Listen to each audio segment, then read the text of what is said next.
everyone. Go gently on me today. This is my first foray out with my new hip, so I won't be doing backflips across the floor, but I hope to entertain you with what screening is all about and what is trending in our industry. And I heard today that the insurance industry was unsexy, that it was deadly boring. I can't believe that. I think you need to work in our industry to find out what's unsexy and deadly boring. But I obviously don't see it like that. I'm massively passionate about pre-employment screening, and hopefully that will come across today. So what we're going to talk to you about is the value of referencing. Is there any value anymore in background checking? Do we see that it's got a purpose? Have times moved on, and are there other things out there, such as the social profiling you mentioned, Mark, and also instant activity referencing that is available to make this a far better process for the new generation who absolutely expect a better experience? So we're also going to look at what are social media checks all about. Has anybody had a social media check undertaken on themselves? No. So it is relatively new, but it is coming. So let's see what a social media check is all about. Let's have a look at some of the risks, and let's have a look at the reports for a social media check with adverse results. So, challenges around screening today. I'm sure you will all agree with me that there are really slow turnaround times. Has anybody experienced that with the screening? Yeah? I don't think you probably like our industry because there are such slow turnaround times. And we also find that reference responses are caught up in that HR advisor's piece of work. They'll get round to it. It's usually the last thing that they'll do. So really, really slow. And candidates don't want that anymore. They want speed. And especially since the pandemic, speed is an absolute must-have. What we also find is that candidates expect to have those consumer experiences. They want technical digital experiences that are Amazon-esque in the experience that they have. And what screening businesses have had to do is they've had to look at their technology and go, we need to do this faster. This needs to be really intuitive. This needs to have that human touch that James talked about. It needs to be individual. So technology needs to tick the box, but there needs to be a human touch. And also, candidates don't want to be moved around from individual to individual in a screening organisation. They want one point of contact, and that's what the new generation demands. And also, we've got to look at the rinse and repeat. Is there any purpose in being screened again and again for new employers every time you move? And there is real talk in the industry now about screening passports. Can candidates port those screening passports to other organisations?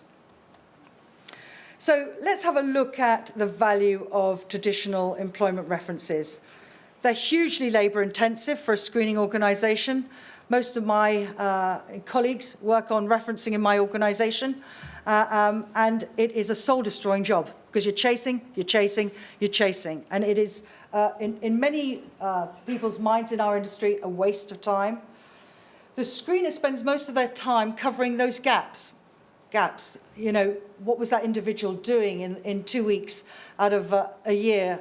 We've got to go and find that out. We've got to go and ask the candidate for documentation. What were they doing in those 2 particular weeks? And it automatically turns the candidate off. And we also find that, in reality, what you're getting back from employers is purely employer, job title, date. That is it, if you're lucky. You're not getting reason for leaving, which was the premise of references in the first place. Reason for leaving, was it dismissal? Was there any adverse reason for leaving? That's not happening anymore. So we've really got to look at what the value is to you as our customers and you know, what you're paying for. Because on average, and this is fact, on average, it takes around 10 working days for a 1-year screen. And that's ridiculous when new generation is expecting, I want that job now. I want to start earning. I want to land well. I want to engage. 10 working days doesn't work for new generation. And when you think actually the response, the adverse response from these particular references is 0.5%. That's the bit that excites me, because I'm keeping the bad ones out of your organisations. But 0.5%, that doesn't give you anything. That gives you very, very little protection. So value of referencing. I've got news for you. There's an alternative out there, and it's just come out in the market. And it's called instant activity verification. But it does require some change of mindset. And the first time I came across what it uses, this instant activity verification in open banking, was when I filled out my tax assessment, and I looked on the web site, and it said open banking there, pressed the button, whoosh, my bank came up, paid my fee, etc. And I thought, God, that was easy. How the heck did they get into my bank? And then I thought, this is exactly what this new product out in the marketplace is doing. So to verify a period of employment from one date to another, there's product out in the market that we use, that most of the major screening organisations use, that literally allows the product to go into an individual's online banking with their consent, identify the name of the employer, identify the pay dates, only that information, and draw that data out. And there you have it. You've got the employer, you've got the dates of employment. It is instant. And that has changed a lot of organisations' way in which they recruit and engage individuals, because if you can screen and complete somebody within 3-4 working days, you're a totally different ball game to that individual who's thinking 10 working days. I might as well go to the company down the road that actually does it in one day. Has no referencing. So very, very interesting around this particular product. So what happens is that candidates get a welcome.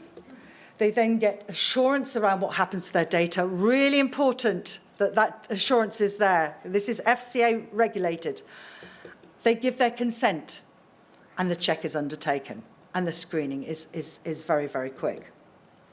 There's also another alternative, not social profiling, as you mentioned, Mark. It is a social media check. Very, very important at the moment with a number of our clients who see it as a real risk mitigator in terms of not bringing in individuals who do not share the values of their organisation. It's very important that if you do want to go down the social media route, the social media check route, that you have a really robust social media policy in your organisation. Because this particular check will look at certain values that you have as a business, certain behaviours that you do not want to have in your business, such as bullying, such as racism, and it will screen an individual with their consent using their social media online profile, and it will produce a report that is either green or amber or red. And it's the amber and reds that need that additional human interface that actually we have to be very careful that when we look at a social media report that we have all the points covered. And if you look at this particular social media report, we've got it on the screen there. Sorry, is that on the screen? I've got it. Oh, yeah. If we look at this particular social media report, we can see that the individual is an amber risk. And there's an amber risk there because you can see also a cross beside one of the behaviours. And that cross beside one of the behaviours that is not accepted by an organisation will actually state in their social media policy that they do not tolerate this type of behaviour. And it's really crystal clear. So, for example, if your organisation sees that cyber security and cyber security is a risk, what they will do is they will have a cyber security policy. What they will share with us is their cyber security policy and any risks in that cyber security policy that the individual needs to be screened on. And if, for example, that individual is seen to have a profile that enters the dark web, that is active in the cyber estate, but from a hacking perspective, perhaps, then that will be shown as a risk. and that will be in the social media policy of an organisation. So really growing check. You know, government is using this check. It has many algorithms behind it, and I have a team of experts who work on it. But it is supporting screening without the referencing. So people are going, actually scrub the referencing, we'll go for a social media check. Or people are saying, actually, what we'll have is we'll have that instant activity verification plus the social media check. And that has a turnaround of about 3 to 4 days. So I do believe that the future of screening is all about social media and is all about instant activity verification. I think the reference is dead, I'll be really honest with you.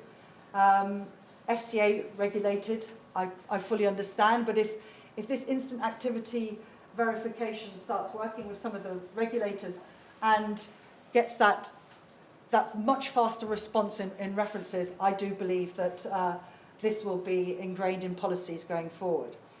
And why do I know that? I've been in the industry some 35 years. I've got a nose for what works and what doesn't.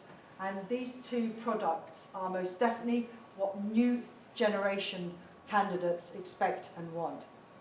And there's probably a final message in that. And if we look at those individuals coming out of university now, some of our children, my children, the best message I could give them is clean up your social media profile, because that will be the screen of the future. And I think many people coming out of university don't realise that actually, you know, even in the last year, some of the content that they may have put on their social media profile might not be acceptable to a new employer, because employers want to know about individuals and their behaviours. Thank you very much. Any questions?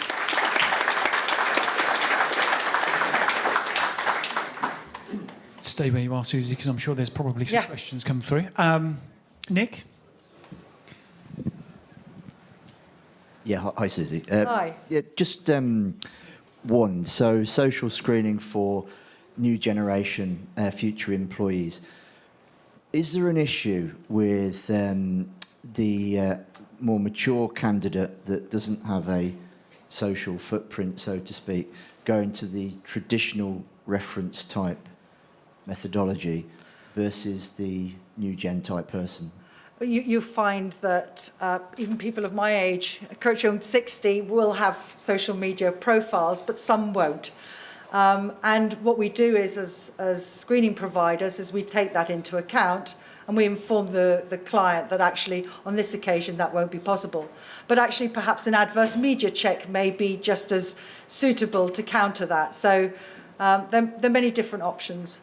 And if you've got to also think about the individual who knows that they're going to have a social media check, who suddenly switches everything off. And that as well is a concern. Yeah. Not specifics, but the traditional screening method versus the future of it. What sort of cost implications? What's the sort of differences in the costs? Presumably it's probably less expensive. It certainly is, yeah. And when you think, if I look at my own organisation, I've probably got 120 people just doing referencing, and as we roll this out, and the other players in the industry are rolling it out as well, it will reduce costs, which is great for your industry. One final one. I love this one actually. Oh, no. Would somebody? I'll exaggerate the age here, but would somebody at 50 get screened for their behaviour on social media back when they were 20, because possibly they've matured since then? No, you're absolutely, you'd like to think, wouldn't you? No, so what happens is that you agree a timeline, be it 1 year, be it 2 years, so it wouldn't be. But all I can say is, if as providers we identify something that is so heinous that needs to be outed, we would discuss that with our clients, but that would have to be handled very, very carefully. Thank you. Thank you. Fascinating. Thank you very much, Susie. Thank you.